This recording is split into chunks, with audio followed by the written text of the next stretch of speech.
This video walks you through a strategy to approach the multiple choice question or part one of the New York State Regents exam in ELA, English Language Arts. I'm going to be doing this with you. You're welcome to follow along. I'm taking a look at the June 2024 exam. I'm going to show you the strategy we worked on in class. You're welcome to use this.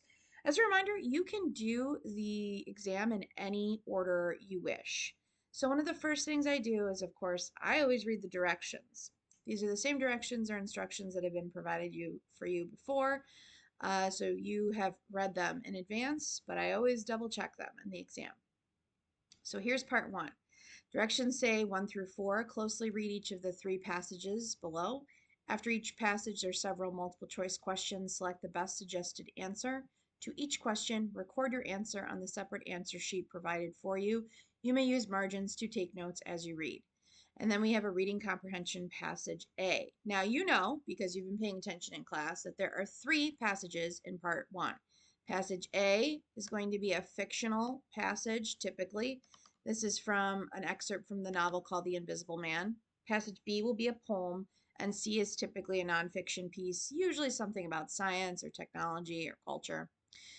So we are going to use the method that we worked on in class, starting with the questions first. I'm going to be talking through this method and showing you kind of how I come to the conclusion of an answer. I have the correct answers in front of me, so of course I'm at a little bit of an advantage, but we'll walk through how to get to that answer. So the first thing we're going to do is actually flip your paper until you get to the questions. And we're going to mark up our essay booklet, or not essay booklet, oh my gosh, our question booklet. The first thing we're looking for is anytime there's mention of a line number. So here's question 1.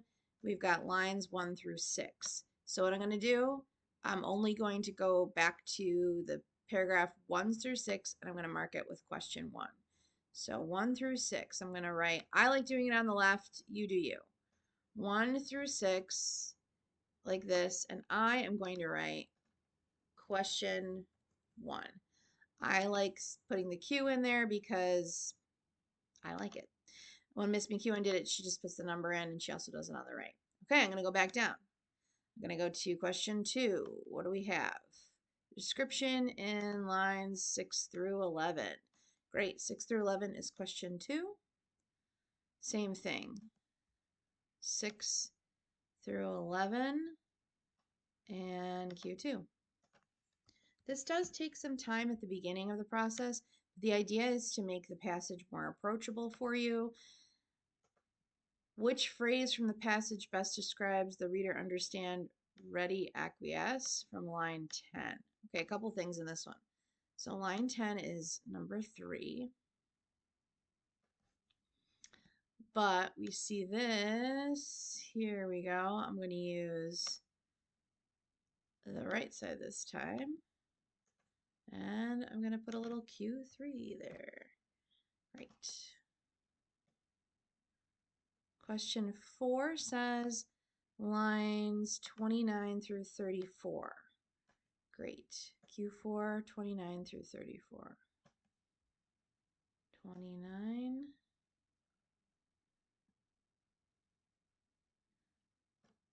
34. Kind of, sort of. Q4.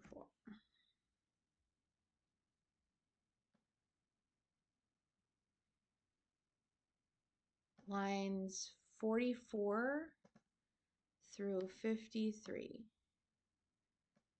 44 through 53.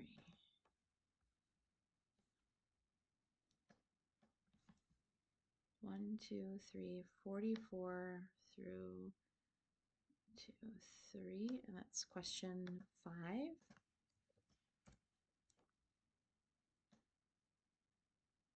Question 6, lines 61 through 65.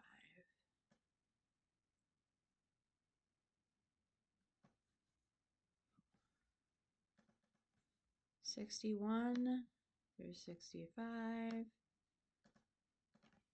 Q6. You can also take the packet apart. You don't like the staple? Take it apart and we can restaple it for you when we collect it. 66 through 69 is 7.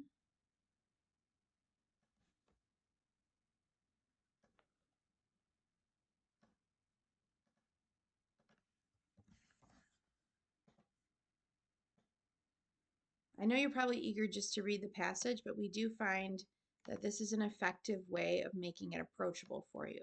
75 through 80, 78 is 8.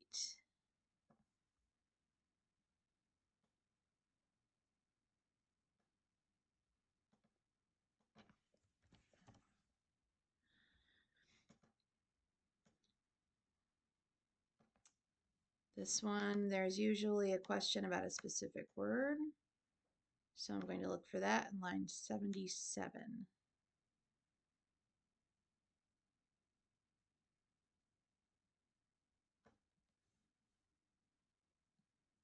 What word was it? Upset. Okay.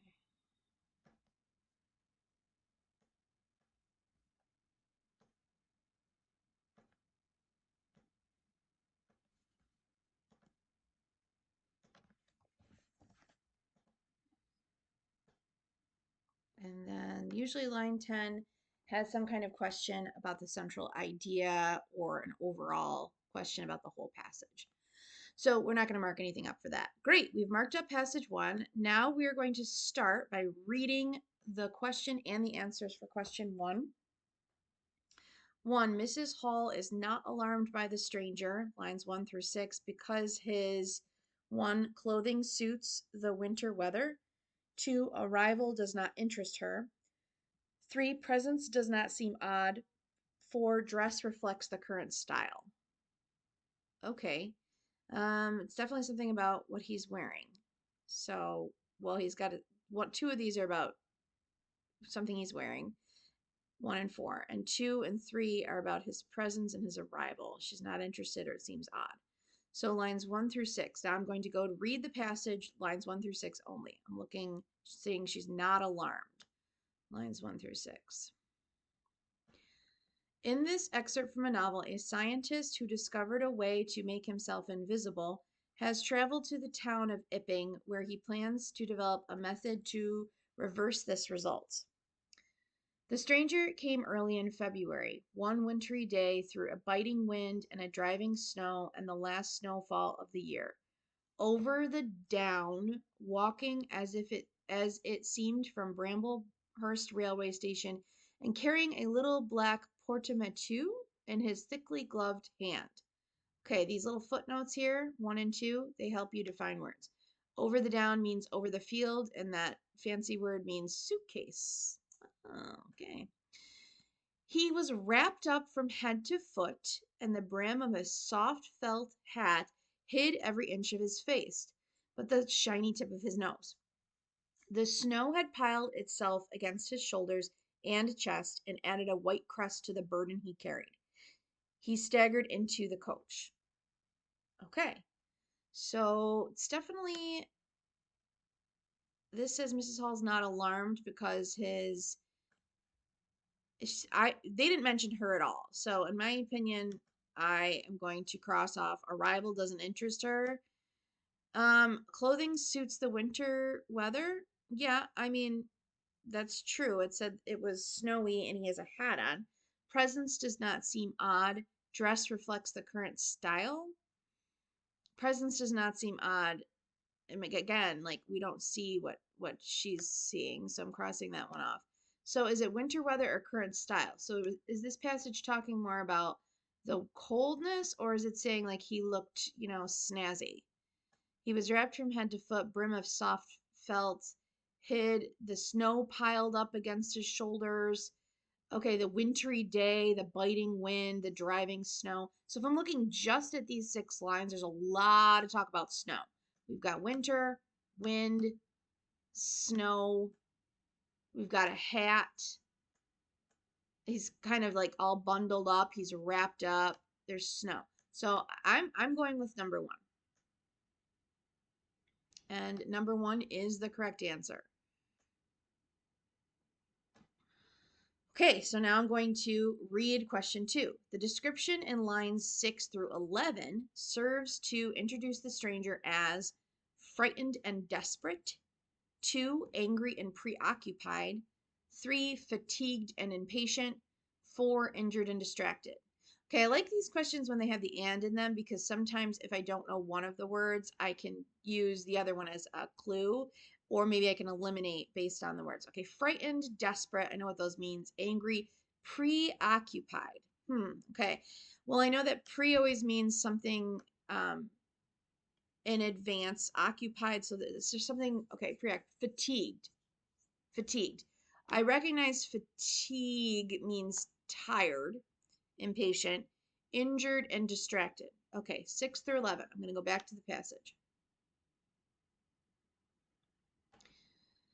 He staggered into the coach and horses, more dead than alive as it seemed, and flung his portmanteau or suitcase down.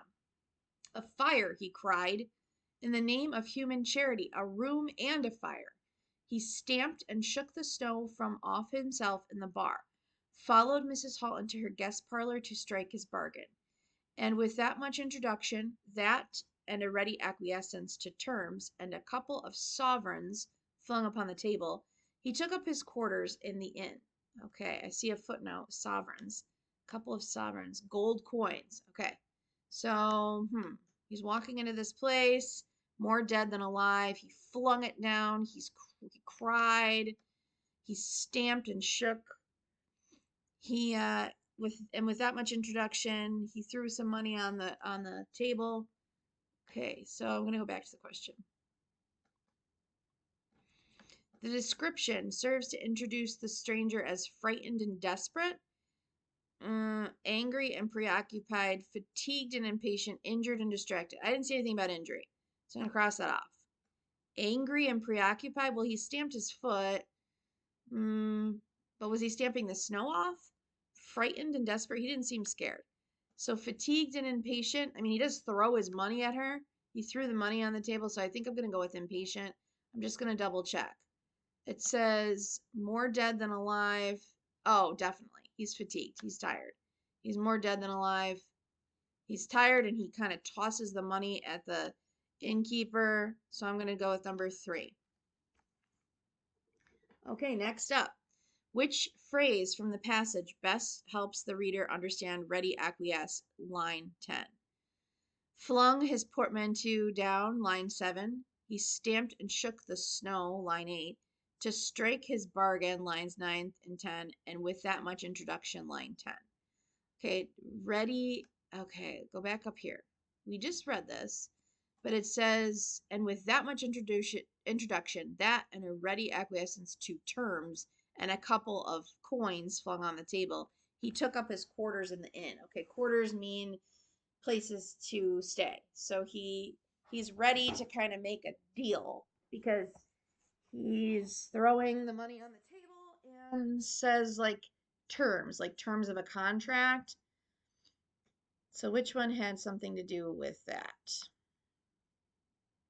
To make a deal. I was saying make a deal. Strike his bargain. I'm gonna go with that because that one reminds me of making a deal. That's what he was definitely doing with the innkeeper. Okay, question 4. Read the question again. Lines 29 through 34 reinforce the idea that 1, Mrs. Hall appreciates the stranger's companionship. 2, Mrs. Hall is discouraged by the stranger's lack of courtesy. 3, the stranger is insulted by Mrs. Hall's attention to him. 4, the stranger believes Mrs. Hall's service needs improvement. Oh, I love these kinds of questions because take a look at 1 and 2 and 3 and 4. 1 and 2 is all about Mrs. Hall's perspective, and 3 and 4 are all about the stranger's perspective. So already I'm going to be able to eliminate 2 of these, and then I can go back and think like which second half is right. So 29 through 34. Go back into the passage where we left off. We have a little reading to do. Mrs. Hall lit the fire and left him there while she went to prepare him a meal with her own hands. A guest to stop at Ipping in the wintertime was an unheard of piece of luck. let alone a guest who is no haggler. Ooh, haggle means to make a deal. And she was resolved to show herself worthy of her good fortune. As soon as the bacon was well under way and Milly, her lymphatic aid, had been brisked up by a bit of few deftly chosen expressions of contempt, she carried the cloth. What does that word mean? It says sluggish. Okay, so she's got a sluggish, meaning acting like a slug, moving in a slow manner. She carried the cloth, plates, and glasses into the parlor and began to lay them with the utmost, whoa, some kind of French word meaning showy display. Ah, kind of with a little flair.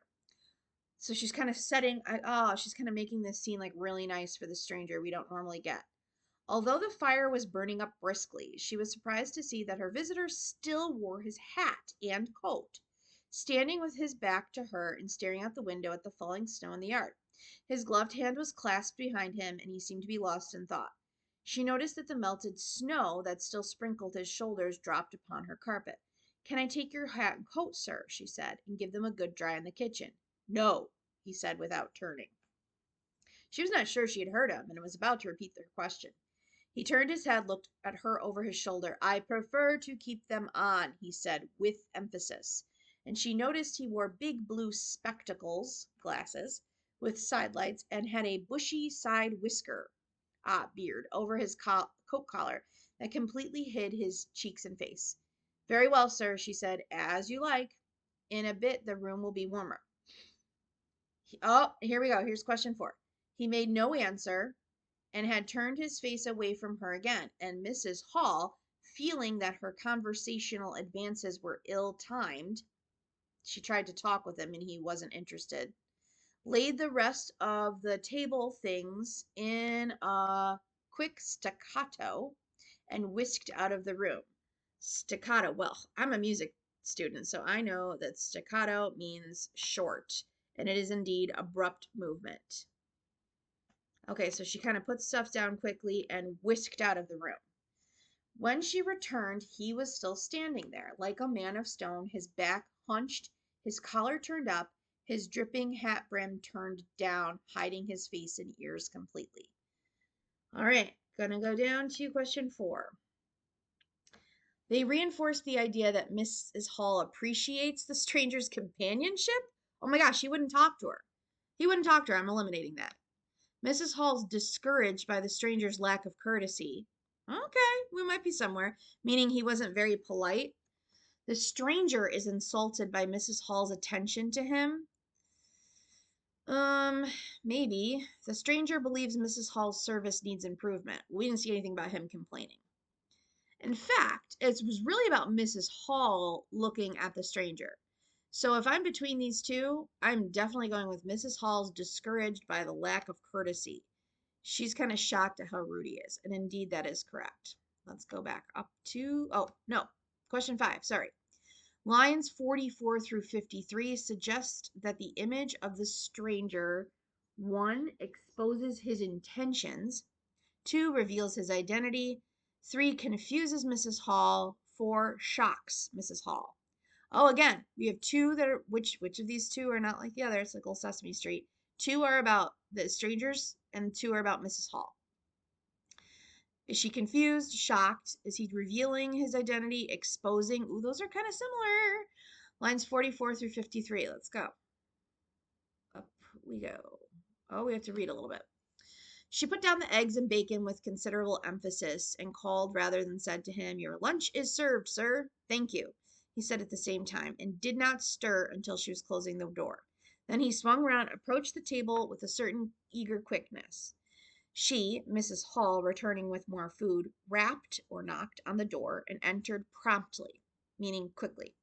As she did so, her visitor moved quickly so that she got but a glimpse of a white object disappearing behind the table. It would seem he was picking something from the floor. She rapped down the mustard pot on the table, and then she noticed the overcoat and hat had been taken off and put on a chair in front of the fire. A pair of wet boots threatened rust to her steel fender. Oh, fender's like makes me think of a car. Oh, it's a fire screen. Oh, there you go.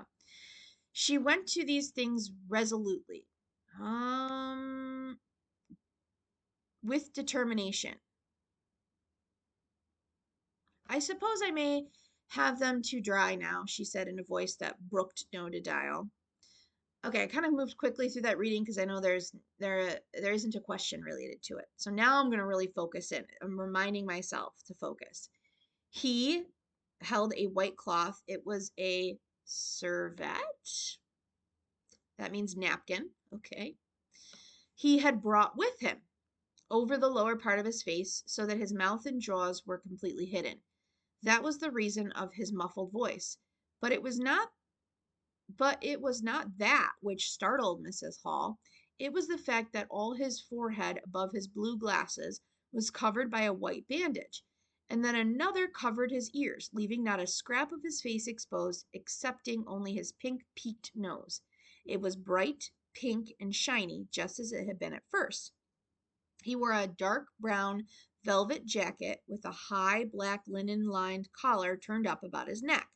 His thick black hair, escaping as it could below and between the cross bandages, projected in curious tails and horns, giving him the strangest appearance conceivable.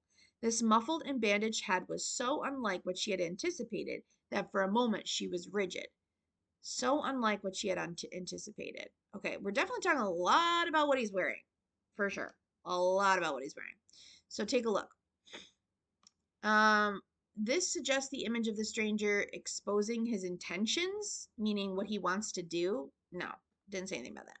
Reveals his identity. Well, he was kind of unwrapping things. I'm going to keep that one.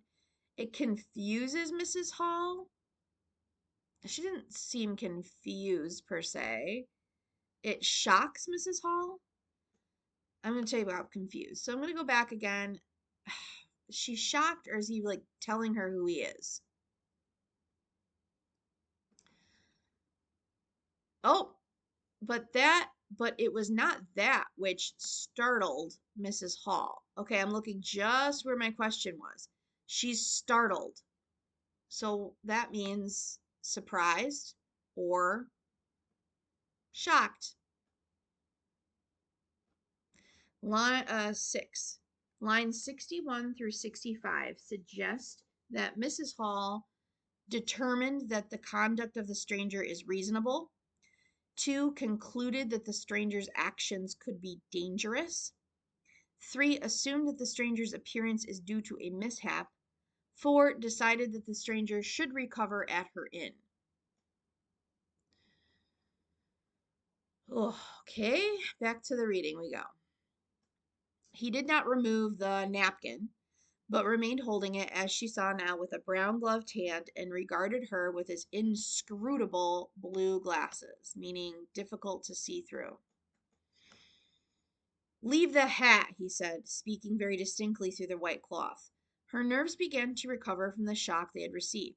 She placed the hat on the chair again by the fire. I did not know, sir, she began. And she stopped, embarrassed. Thank you, he said dryly, glancing from her to the door and then at her again. Okay, focus in. When Mrs. Hall went to clear away the stranger's lunch, her idea that his mouth must also have been cut or disfigured in an accident she supposed him to have suffered was confirmed, for he was smoking a pipe, and all the time that she was in the room he never loosened the silk muffler, meaning scarf, I wish it said that, he had wrapped around the lower part of his face to put the mouthpiece to his lips. Yet it was not forgetfulness, for she saw he glanced at it now as it smoldered out. He sat in the corner with his back to the window blind and spoke now. Okay, I don't think it said anything about that he should stay in the inn. She definitely says it was her idea that he had been disfigured in an accident. Go to question 6. Um, determine the conduct was reasonable? No. Concluded that the stranger's actions could be dangerous? I don't think she's scared of him. Assumed the stranger's appearance is due to a mishap? Yeah, an accident. Or 4, decided the stranger should recover? She doesn't offer him anything. So we're going to go with mishap. Question 7. Lines 66 through 69 impact the passage by One, changing the dynamic between the characters. Two, confirming a friendship between the characters. Three, establishing a rivalry between the characters. Four, resolving the conflict between the characters. Okay, before I get into the passage, I'm a little confused with the word rivalry. I got to take a second. Establishing a rivalry between. Well, I recognize the word rival. So a rival is someone that's like against you, like you're in sports, like your biggest rival is another school. Okay. Resolving the conflict. Okay, well, are they going to kind of come to some kind of resolution? Oh, confirming friendship? All right. Or changing dynamic between the characters. 66 through 69.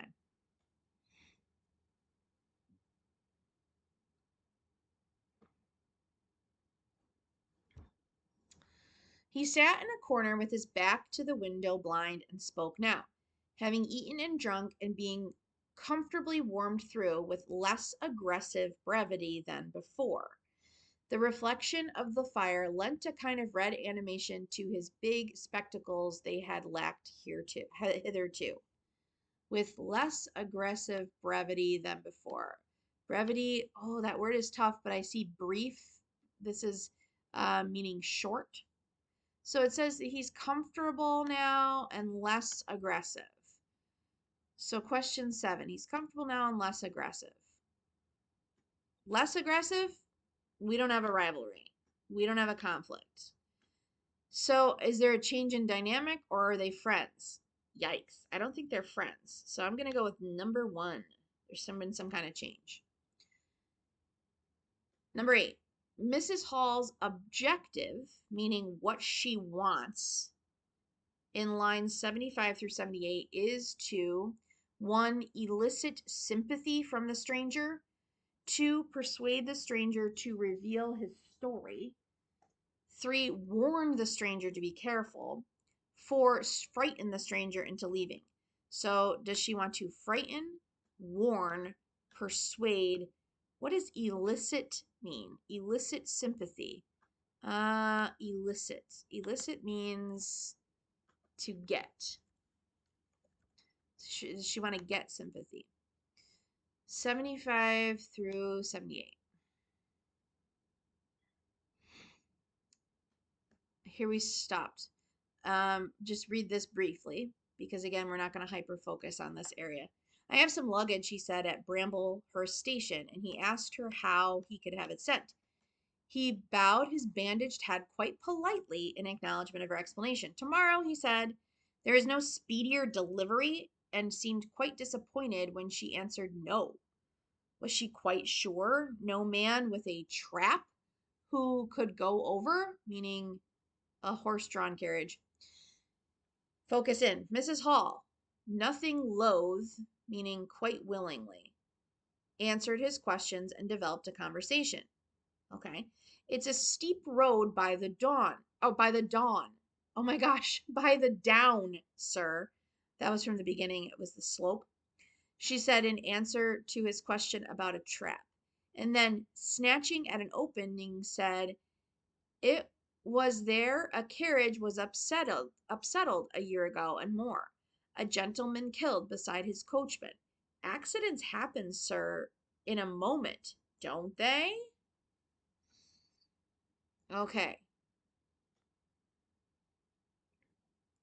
Is she trying to frighten the stranger into leaving?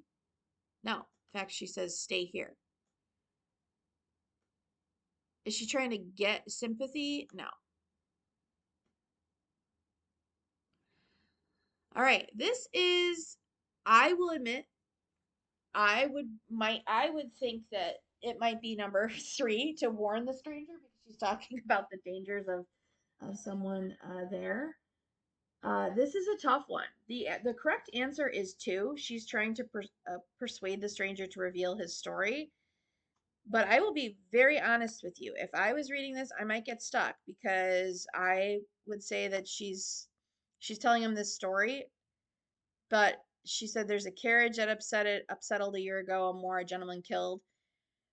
But if you're reading really closely, she says this. She said in answer to the question, and then snatching at an opening, meaning she noticed there was like a chance for her to get information. She said, accidents, sir, happen in a moment, don't they? Look at all those commas. She's kind of like baiting him to tell her. She's like, hey, yeah, accidents happen, don't they? Therefore, the best answer is going to be number two. She's trying to persuade the stranger. There's definitely something weird about this guy, and so the point seems to be she's trying to figure out what's going on. Correct answer there is two. Okay, number nine. As used in line 77, the word upsettled mostly means, okay, there was a, gosh, she's talking about a steep road. The carriage was upsettled a year ago. I know a carriage is with horses and buggies and stuff. Gentlemen killed, etc. Um, so it means that it was vandalized. Vandalized makes me think of something was ruined, like spray painted, or I mean, not spray painted in this situation, but I don't know. Vandalized? No. Was it stolen? No. Was it lost? No. Toppled. Well, I don't know what that word means. If I'm reading this, I'm like, what does toppled mean? Toppled. Well, I know that it's not these other three, so I'm going to go with it. Now, I do know what toppled means. It means to turn over, to top, like a topple. Think of something tipping over. And that's exactly what she said had. Like, oh gosh, there's a winter song that says the sleigh was upsetted. So if you knew that, toppled over. If you don't even need to know the definition of that word to get rid of these other ones. Process of elimination. Number 10 says, which statement best presents a theme of the passage? One, some people prefer their privacy. Two, some people enjoy sharing their feelings. Three, people usually understand each other. Four, people often take advantage of each other. Okay, I laughed because people enjoying their sharing their feelings, my gosh, this guy was like not talking at all. And people usually understand each other. Yeah, Mrs. Hall was like, who the heck are you and why are you here? Okay, so I'm gonna just read the last sentence because we didn't. But the visitor was not to be drawn so easily. They do, he said through his muffler, eyeing her quietly through his impenetrable glasses, meaning not clear. This is from H.G. Wells, excerpt and adapted from The Invisible Man, a grotesque romance from 1897, Harper and Brothers Publishers.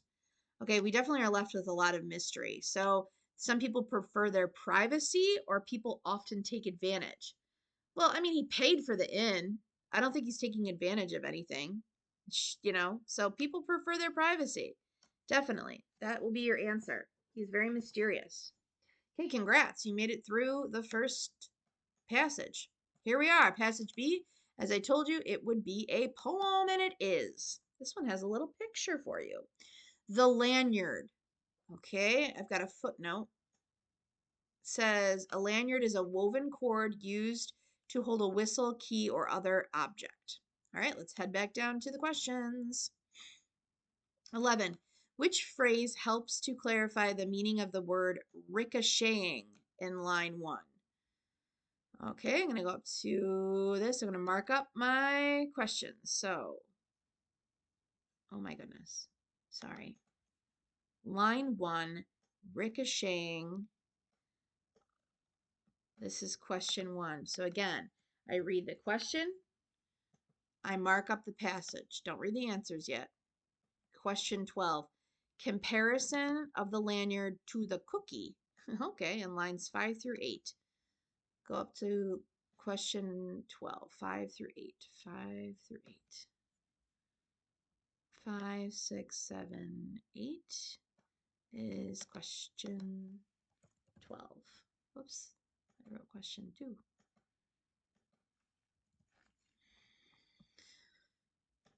Go back down to the questions. 13.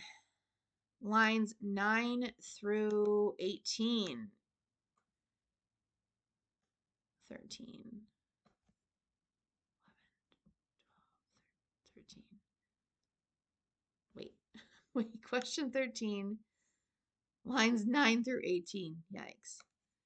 9 through 18 is question 13.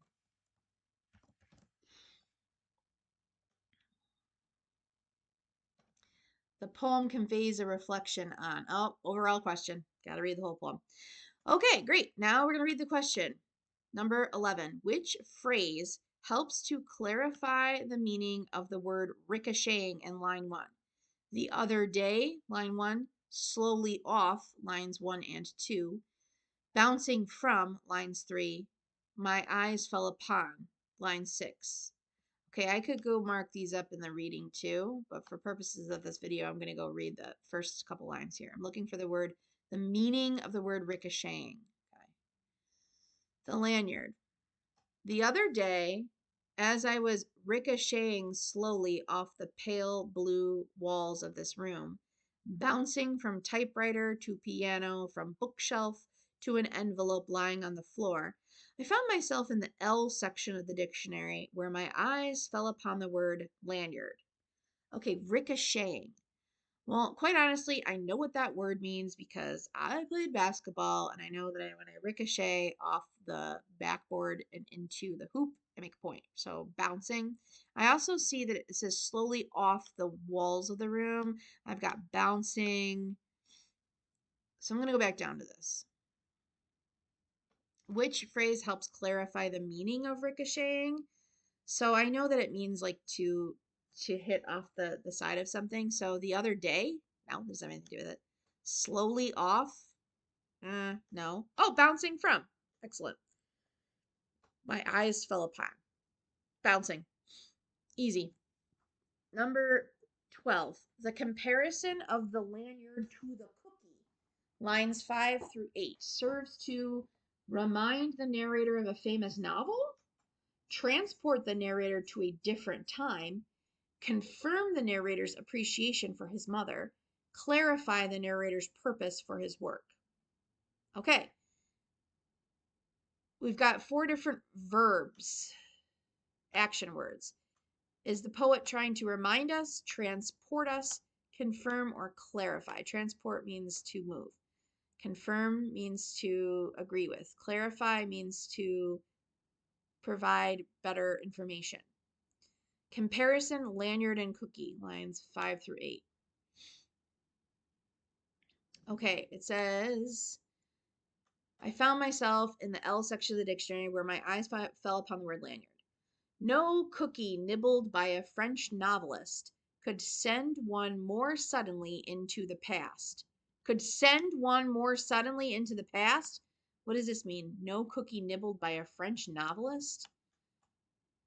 It's a references recollection of his childhood prompted by tasting a cookie.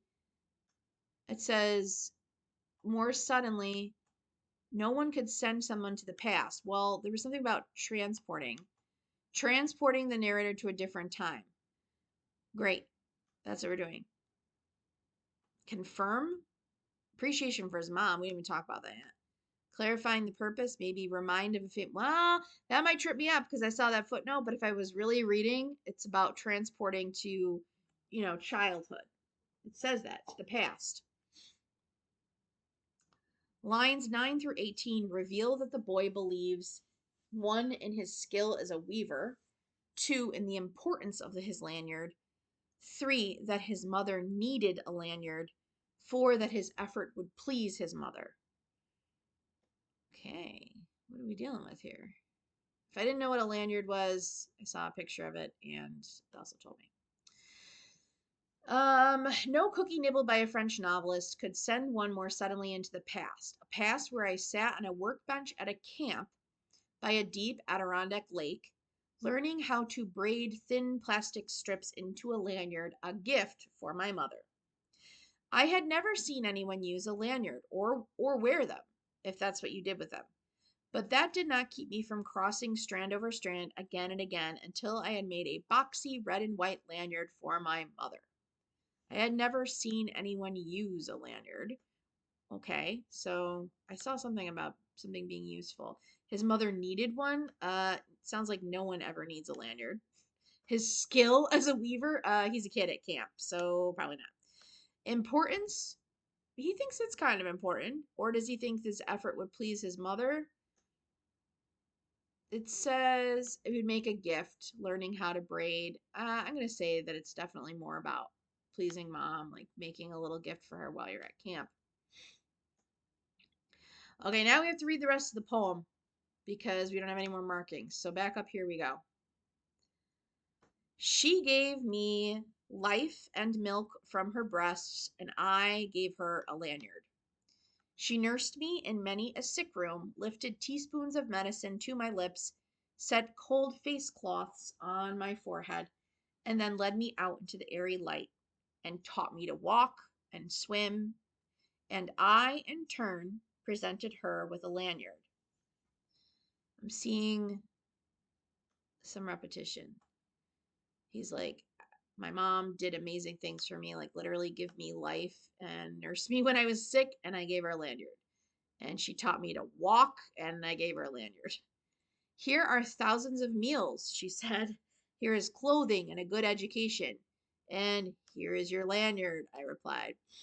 So the poet's definitely using some repetition to provide some emphasis, which I made with a little help from a counselor. Here is a breathing body and a beating heart, strong legs, bones and teeth, two clear eyes to read the world, she whispered. And here, I said, is the lanyard I made at camp. And here, I wish to say to her now, is a smaller gift, not the archaic truth, ancient, that you can never repay your mother, but the rueful or sorrowful admission that when she took the two-tone lanyard from my hands, I was as sure as a boy could be that this useless, worthless thing I wove out of boredom would be enough to make us even. You can never repay your mother. It's by Billy Collins, The Lanyard, from The Trouble with Poetry and Other Poems in 2005 from Random House. Take a look at question 14. The poem conveys a reflection on the value of the mother's love. Ooh, that's looking kind of good. She gave him life, taught him to walk, etc. Significance of the boy's dreams. No, we didn't talk about dreaming of doing anything or becoming a famous lanyard maker or something. Importance of the boy's achievement. Well, he does kind of feel like making the lanyard is somehow like paying mom back, or I mean, that's the boy's version of it. For sincerity of the mother's beliefs. We're not talking about the mom's belief system. So now I'm between the value of mother's love and the importance of the boy's achievement. And I'm really thinking about the repetition of that, like all these amazing things that the mom has done and what the boy gives in turn. So I'm going to go with number one, value of a mother's love, because that's truly what is happening. Congrats, you've made it through passage B, the poem. Reading comprehension passage C, Fools Rush In. This excerpt from a book regards the role of procrastination in the creative process. Oh boy, I know about that. If I didn't, that footnote says it's delaying. But I knew, procrastinating. So let's take a look at the questions. We're going to use the same method as before. Which statement helps clarify the meaning of the metaphor, the early bird gets the worm? Lines 7 and 8. We're going to go 15, lines 7 through 8. 6, 7, 8. Oops. Oops. This is question 15, I hope.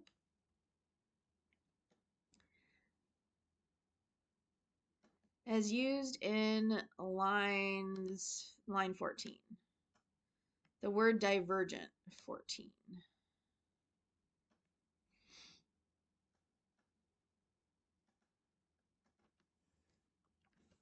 I'm going to go even further.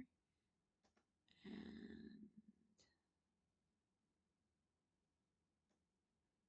so I kind of marked that wrong, didn't I? Line 17. 9 through 16. 17.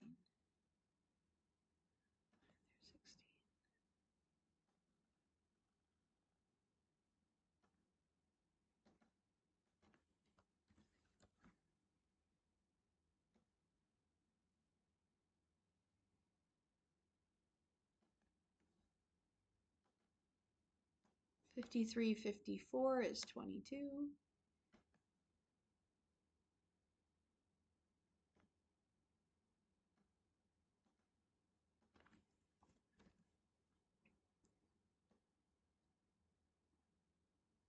Oh my gosh, did I skip? I skipped a pile.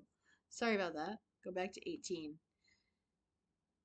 Lines 19 through 22 is 18. 19 through 22.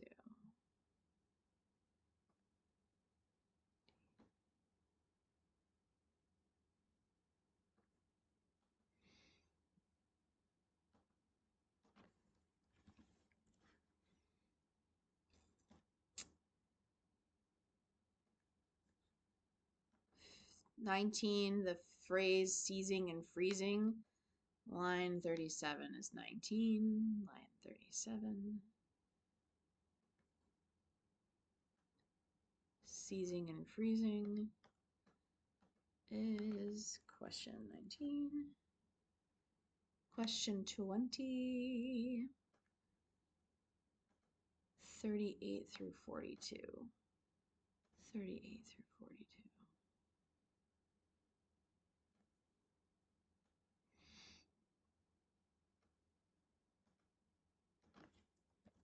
Oh gosh, I don't remember. Was that question 20? Yeah. 21, 49 through 57. 21, 49 through 57 is question 21. I already marked up question 22 because I skipped ahead. It's a little hard to do on the computer. 23, lines 66 through 68.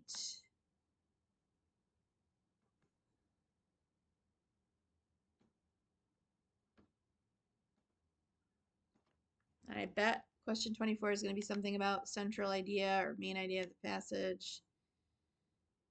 Oh, it says which statement best reflects. We've got lines 2. So I think when I get to this one, we'll probably go back to those lines, but this is a central idea. Okay, are we ready? Start with question 15. Which statement helps clarify the meaning of the metaphor? Metaphor, making a comparison to one thing to another without using like or as. The early bird gets the worm in lines 7 through 8.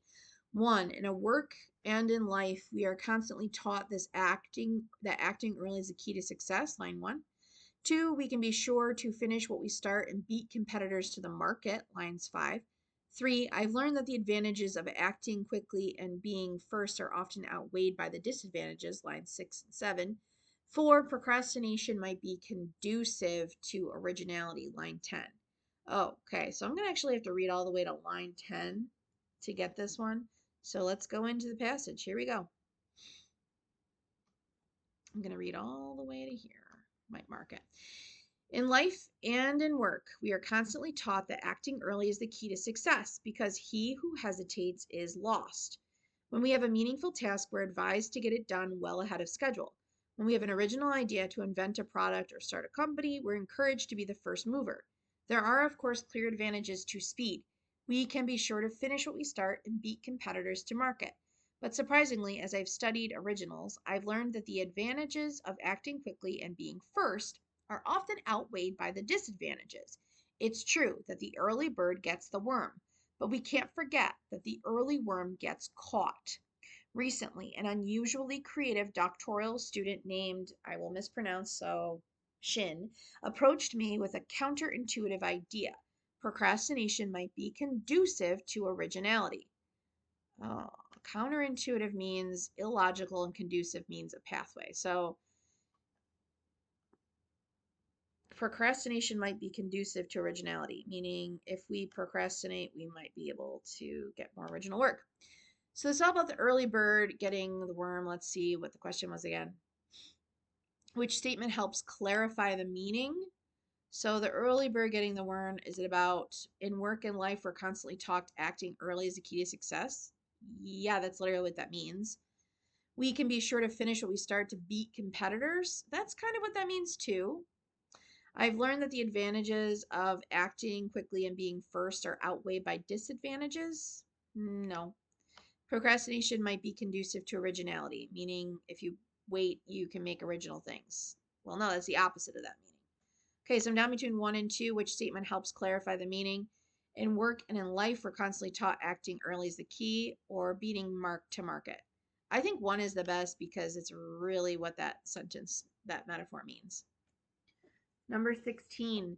As used in line 14, the word divergent most nearly means one, disturbing, two, wasteful, three, different, four, higher. Oh, well, I read the Divergent series, so I kind of know what that word means, but let's take a look. Line 14. Procrastination. When you procrastinate, you're intentionally delaying work that needs to be done.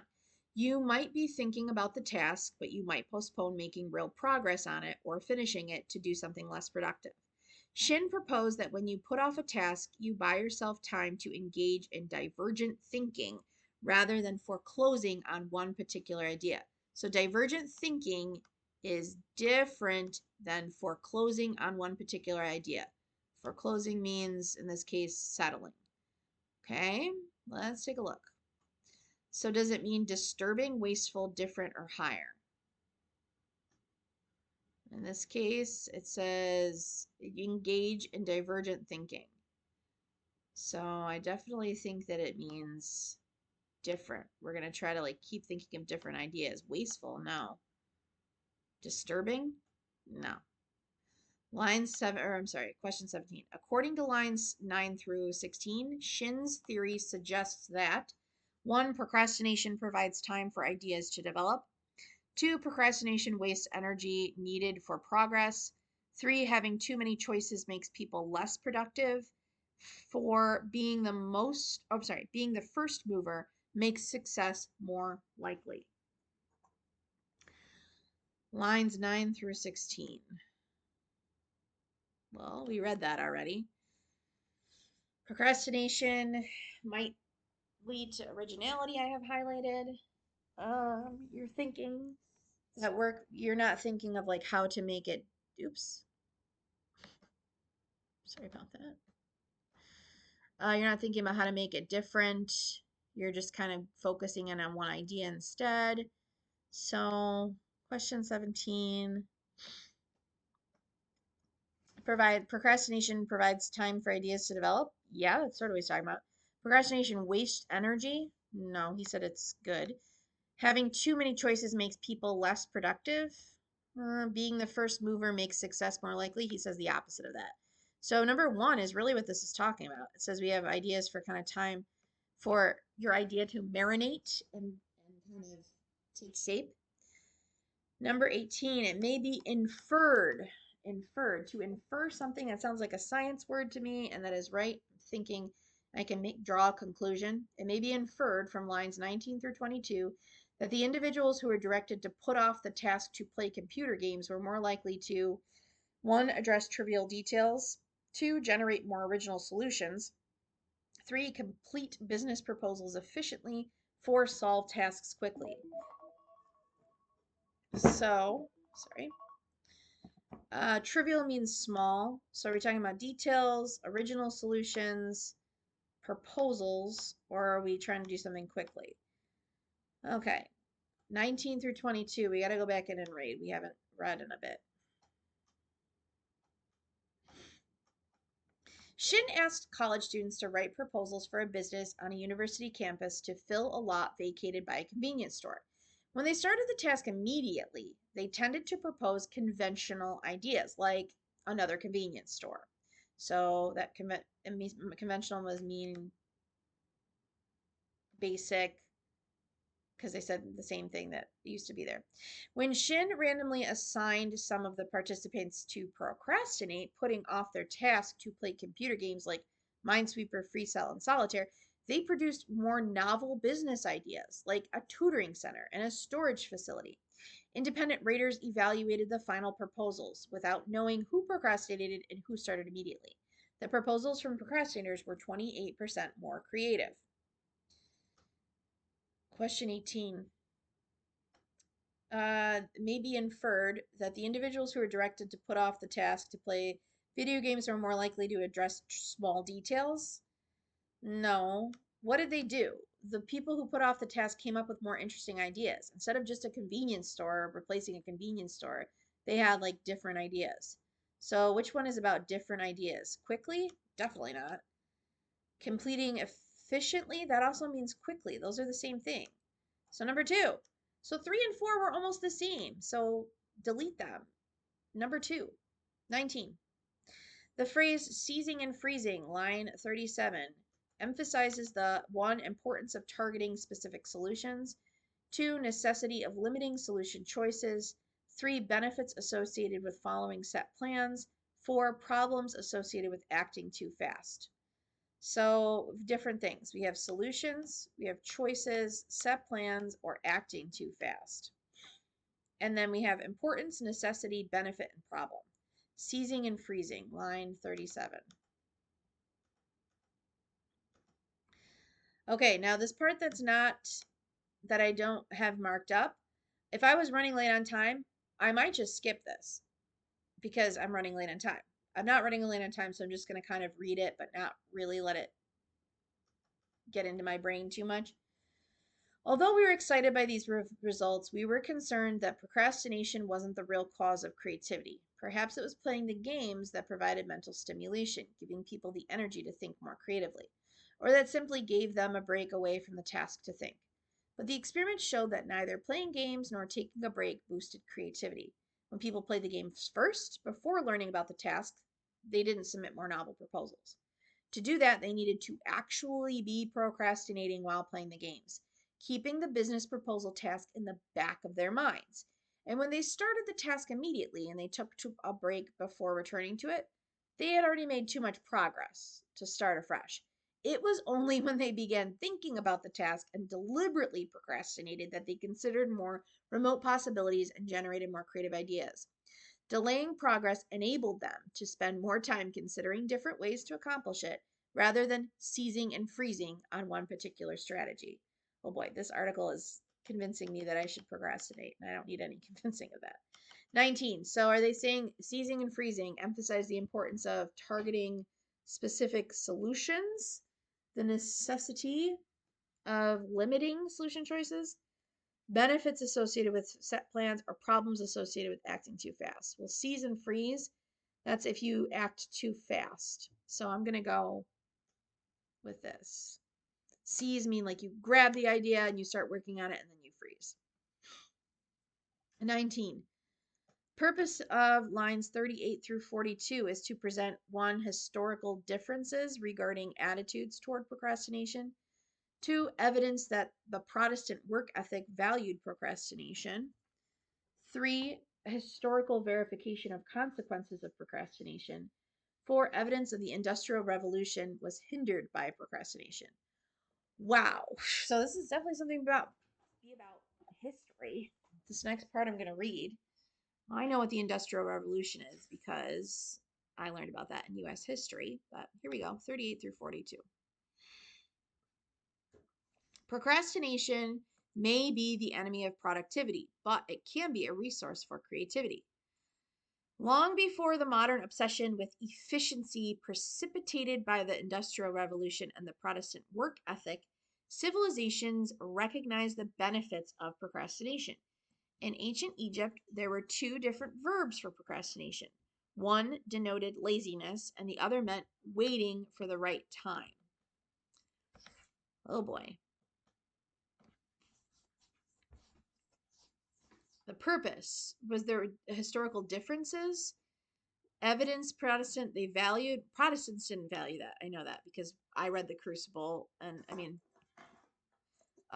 and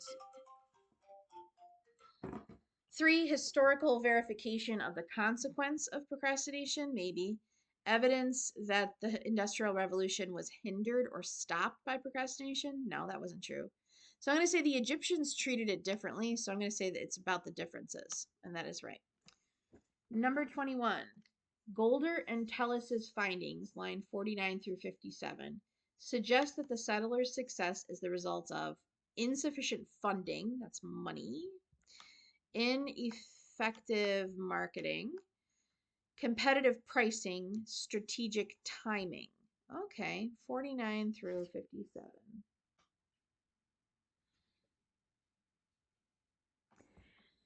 After being involved in starting over 100 companies, Idea Lab founder Bill Gross ran an analysis to figure out what drove success versus failure. The most important factor was not the uniqueness of the idea, the capabilities and executions of the team, the quality of the business model, or the availability of funding. The number one thing was timing.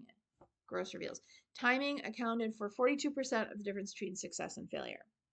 In a classic study, marketing researchers Peter Golder and Gerard Tellis compared the success of companies they were either pioneers or settlers. Pioneers were first movers, the initial company to develop and sell the product. The settlers were slower to launch, waiting until the pioneers had created a market before entering it. When Golder and Tellis analyzed hundreds of brands in 3 dozen different product categories, they found staggering difference in failure rates. 47% of pioneers, first movers, compared with just 8% of settlers. Pioneers were 6 times more likely to fail than settlers. Even when the pioneers did survive, they only captured an average of 10% of the market, compared with 28% for the settlers. Okay, so this is talking 21. They found that the settlers' success rate, there was nothing about money. So I'm going to cross off funding. I'm going to cross off pricing, marketing, or timing. Well, this whole thing is about timing. So I'm going to pick timing. Marketing, they didn't talk about that. Question 22. The staggering difference in lines 53 and 54 refers to a comparison between the 1. Time it took pioneers and settlers to create their product. 2. Kinds of products pioneers and settlers developed to market. 3. Profits made by pioneer and settler companies. 4. Success rate. So these are different things. These all have the same idea about pioneers and settlers, but they're talking about different things. 53 and 54. They found a staggering difference in failure rates. Okay. Well, the time, the kinds of products, we didn't talk about the kinds. We don't know what these people are doing. Profits, we didn't talk about money. So success rate or time it took to create. Well, we're really talking about the staggering difference of success rate. They said something was 8 times more likely to fail. So success rate is the difference. 23. In the context of lines 63 through 68, the phrase blew Magnavox out of the water suggests the author's resignation, admiration, disbelief, or antagonism. Wow, that's confusing because I know what disbelief means, I know what admiration means, but resignation or antagonism, oh boy, I don't know. I know that this means, to antagonize means to go like annoy someone, against someone, to resign. I see resign inside resignation. Okay, let's go to 63 to 68. And settlers often branded as copycats, but the stereotype misses the mark. Instead of conforming to the existing demand, they bide their time until they're ready to introduce something new. They're often slow to enter because they're working on revolutionary products, services, or technologies within the category.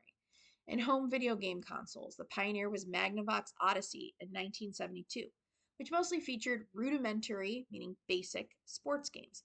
A settler, meaning someone who came later, Nintendo, acquired the Odyssey's distribution rights for Japan in 1975, and then blew Magnavox out of the water in the following decade by creating an original Nintendo Entertainment System featuring games like Super Mario Bros. And Legend of Zelda. Nintendo transformed gaming with a user-friendly controller, sophisticated characters, and an interactive roleplay. Being original doesn't require being first. It just means being different and better. Adam Grant, excerpt from the originals, How Nonconformists Move the World, to 2017, Penguin Books. Okay, it says, in the context, the phrase blew Magnavox out of the water suggests the authors. So Nintendo kind of took over. It seems like the author is saying like Nintendo is great. So I'm going to say that they admire Nintendo, and that is true. And the last question, which statement best reflects a central idea? Well, when I think about this, it all seems to be kind of about how we talk about time and creativity. So which one of these is going to have to be about that? One, when we have a meaningful task, we're advised to get it done well ahead of schedule. No, they told us not to do that. Two, perhaps it was playing the games that provided mental stimulation, giving people the energy to think more creatively. That's a fact. That's just as a fact, and that's not really the overall. Three, procrastination may be the enemy of productivity, but it can be a resource for creativity. Yeah, that's what the whole thing's about. So I think it's that. The pioneers were first movers, the initial company to develop. That's also a fact. So, number three. So, the great hint here is that three of these answers will be facts, and one of them will be an overall idea, which it is this one. So, congratulations if you made it through this whole video. You have walked through a part one. Good job. Good luck.